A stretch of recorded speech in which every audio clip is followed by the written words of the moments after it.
Right, and so the thing he notes in his work as psychology and points to a whole bunch of research that we can link to in the show notes. He says, look, there's basically two things that determine the difference in how men and women behave. One is culture, so what the cultural expectations are of how you would behave, and the other is biology itself, that men are just simply more inclined to behave in certain ways. They're more aggressive, so they're going to push for, the higher jobs. They're risk takers, we've talked about. They have a different view to how they should be spending their time. Women are more, well, they're more maternal, aren't they? So Yeah. that more of them are choosing to stay home with the children and so on.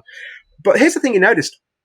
When you remove the cultural distinctions, when you actually push into these societies where there's total equality of choice, and they're saying to girls, you genuinely can be everything, what it does is allows the biological distinctions to really come to the fore. And so Absolutely. in those societies where you've cancelled out the cultural differences, you get even starker Yeah. differences in the choices that men and women are making, and whether they're going to STEM fields, engineering, again, the lumberjacks, there must be lumberjacks in Norway, right? There's all those trees, No, and so on. question, So, his question.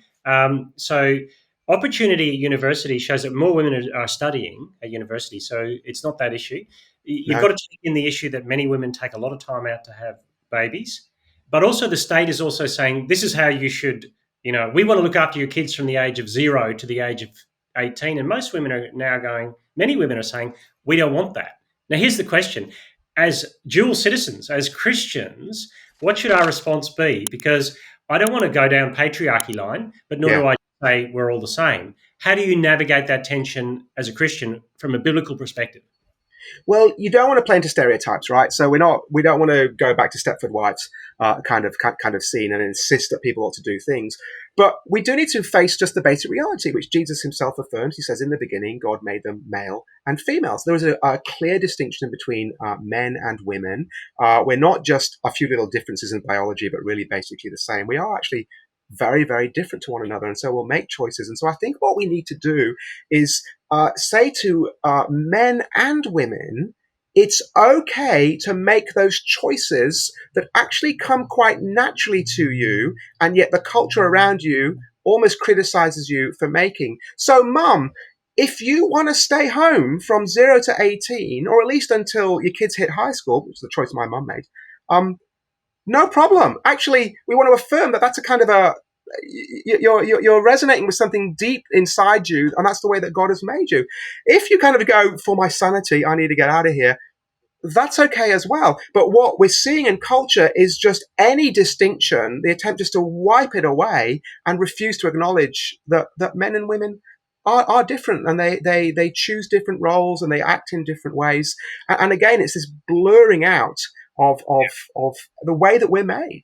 Well, I reckon an interesting thing in the future will be to talk a little bit about the fact that the cost of a house is so high that many women do work as well. So it's something to look Yeah. at. But there's certainly a sense that push in both directions. And I'd say this, and finishing it, when people say, well, men can have it all, I say, well, they can't. If you want to sacrifice all of your life on the altar of work, you might lose your family, Yeah. and your sanity and your health. No one can have it all. We are not Kirsten, creatures. that's right. Kirsten Burkett wrote a really, really good book a number of years ago called Feminism. She made two cracking observations for me. She went, flooding women into the workplace, all it did is flood the resource of workers into the workplace. It now takes 2 adult salaries to pay a mortgage when it used to take 1.